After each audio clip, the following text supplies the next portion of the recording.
हर 125 kilometre पे language बदल जाती है। यदि हम सोचें कि आईटी का बेनिफिट सिर्फ जिनको इंग्लिश आती है सिर्फ उनको पहुंचाया जाए तो पूरे देश की तरक्की नहीं हो सकती, और ये शायद भारतीय जनता पार्टी ने, अडवाणी जी ने बहुत ध्यान से समझा। और एक जानकारी और मैं आपको देना चाहूँगा, आज माइक्रोसॉफ्ट के जितने भी इंडिया में लाइसेंसेस यूज किए जाते हैं 95% इंग्लिश में बिकते हैं, लेकिन चाइना में 90% माइक्रोसॉफ्ट के जो लाइसेंसेस हैं वो चाइनीज लैंग्वेज में है, वो लोकल लैंग्वेज में है।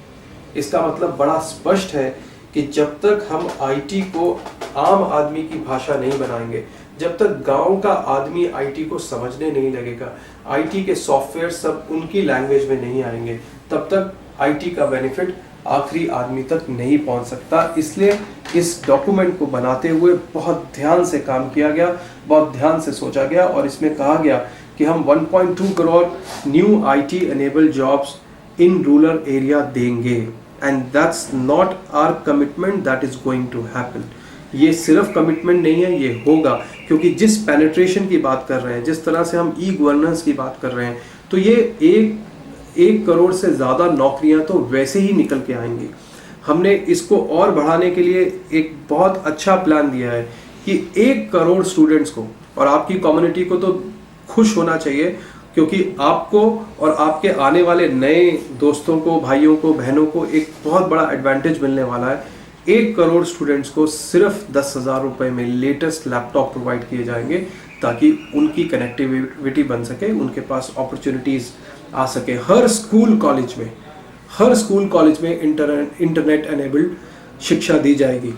इसमें यदि आप देखें, कोई गांव में स्कूल है और गांव का स्कूल है, उसमें एक एक्सपर्ट टीचर की ज़रूरत है, और वो एक्सपर्ट टीचर उससे 400 किलोमीटर दूर बैठा है। इस टेक्नोलॉजी से वो एक्सपर्ट टीचर अपने ओपिनियन, अपने आइडियाज़, अपने जो उसके पास सोच होगी वो स्टूडेंट्स को दे पाएगा, सिर्फ कनेक्टिविटी के कारण। सो जब हर स्कूल में इंटरनेट कनेक्टिविटी होगी, जब हर स्कूल में ब्रॉडबैंड होगा, तभी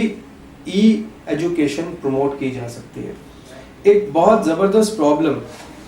हमारे देश में चल रही है, वो है बांग्लादेशी घुसपैठी, जो हम बार बार सुनते हैं, और बाहर से आके लोग हमारे देश में, जैसे कोई सराय में रहता है, आके रहते हैं और उनको कोई पूछता नहीं है। उसका सबसे बड़ा कारण है कि हमारे देश के नागरिक के पास कोई आइडेंटिटी कार्ड ऐसा नहीं है जिसको हम पूर्ण रूप से ये कह सकें कि हम इसके ऊपर 100% रिलाई कर सकते हैं। आप लोगों को पता है, जब राशन कार्ड बनाए जाते हैं, जब वोटर आईडी कार्ड बनाए जाते हैं, बहुत सारे लोग मैनिपुलेशन करके ration card, voter ID card, license बनवा लेते हैं। लेकिन हमारी सरकार की एक बड़ा क्लियर विजन है कि हम एक ऐसा कार्ड बनाएंगे, एक ऐसा मल्टीपर्पस नेशनल आइडेंटिटी कार्ड बनाएंगे सिटीजन का, जो उसके पास होगा, उस कार्ड में वो डिजिटल कार्ड होगा, और उस कार्ड में उसकी पूरी इंफॉर्मेशन होगी। यानी कोई भी सिक्योरिटी का आदमी,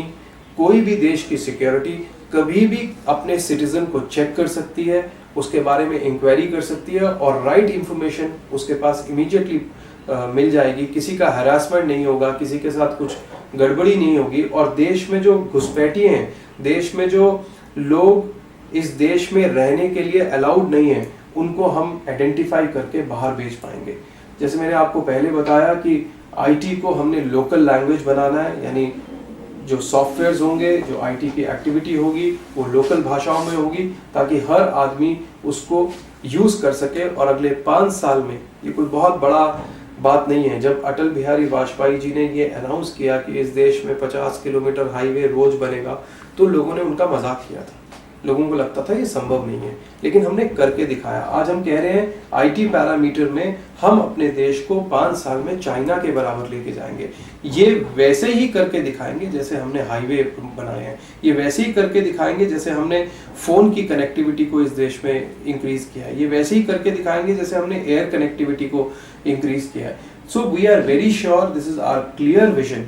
कि हम ये करके दिखाएंगे, और ये हमारा फ्यूचर होगा, और इससे पूरा का पूरा देश तरक्की करेगा। आज जो लोगों की नौकरियां जा रही हैं,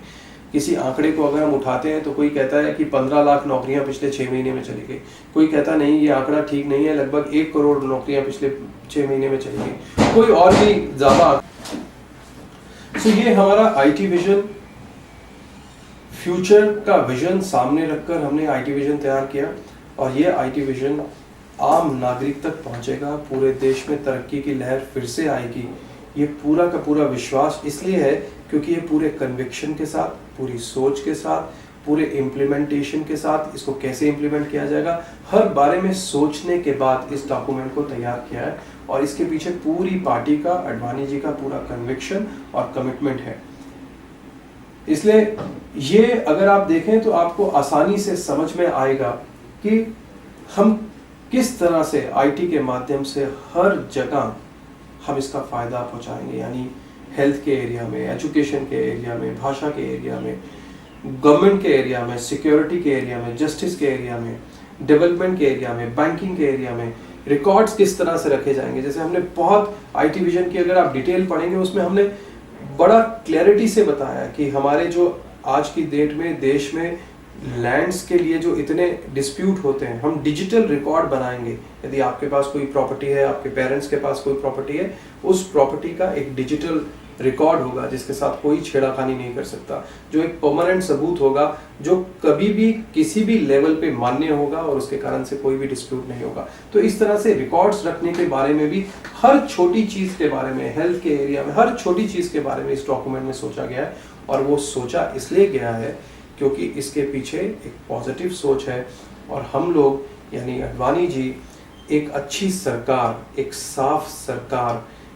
एक सरकार जो भ्रष्टाचार से पूर्ण रूप से मुक्त हो, ऐसी सरकार इस देश को देना चाहते हैं। इसलिए हमारा विजन जो है वो हम क्या चाहते हैं, इस देश को हम क्या बनाना चाहते हैं। हम स्ट्रांग इंडिया चाहते हैं, स्ट्रांग इंडिया चाहते हैं जो मॉरली भी स्ट्रांग हो, मिलिट्री के एरिया में भी स्ट्रांग हो, इकोनॉमिकली भी स्ट्रांग हो। हम प्रॉस्पेरस इंडिया बनाना चाहते हैं। हम चाहते हैं जहां पर लोग इज्जत से जिंदगी जिए, यानी नागरिक को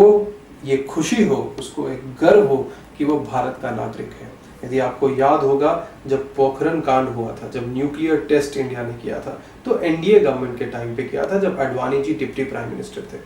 और उसको करने के पीछे एक बड़ी स्पष्ट सोच थी कि हमको विश्व को बताना है कि हम इंडिविजुअली पावर हैं, हम किसी पे डिपेंडेंट नहीं है, हम इंडिपेंडेंट कंट्री हैं, हम अपने पाँव पे खड़े हैं, हमारे पास अपनी सोच है, हमारे पास अपने रिसोर्सेज है, हमारे पास अपना विजन है, हमारे लोगों के पास अपना खुद का दम है। ये सोचते हुए, इसी विजन को हम आगे रखते हुए हम एक प्रॉस्पेरस इंडिया बनाएंगे, हम रिसर्जेंट इंडिया बनाएंगे जहां पर सारे नागरिक इकट्ठे रह सकते हैं, बराबर हैं, डिवाइड नहीं किया जा रहा लोगों को समान तरह से एक अपॉर्चुनिटी दी जा रही है। नागरिक को उसके एक्ट का, यानी वो जो करता है उसको उसका सम्मान मिलता है और उसको एक बराबर नज़र से देखा जा रहा है। इसलिए हम रिसर्जेंट इंडिया बनाना चाहते हैं, मेरिटोक्रेटिक इंडिया बनाना चाहते हैं, इक्वल अपॉर्चुनिटी टू ऑल। यानी जो कहाँ से आ रहा है, वो किस धर्म से है, वो किस मजहब से है, वो किस जाति से है, उसका बहुत फर्क नहीं डालते हुए उसको पूर्ण रूप से हम एक किस्म से एक इक्वल अपॉर्चुनिटी दे रहे हैं ताकि वो कोई भी आदमी नेग्लेक्टेड ना रहे। तो ये जो चार हमारे सपने हैं, ये जो चार हमारे पॉइंट्स हैं, ये जो चार हमारी सोच है भारत के बारे में, वो इसलिए पूरी होगी क्योंकि इसके पीछे एक साफ सुथरी ईमानदारी वाली सोच, एक सुंदर राज्य देने की सोच है। और उसके कारण से ये पूरा का पूरा विजन डॉक्यूमेंट जो आपने देखा आईटी का तैयार किया गया है, that is what is the core of the thinking of BJP and Advani ji. So जब हम इस तरह से भारत बनाएंगे, उस भारत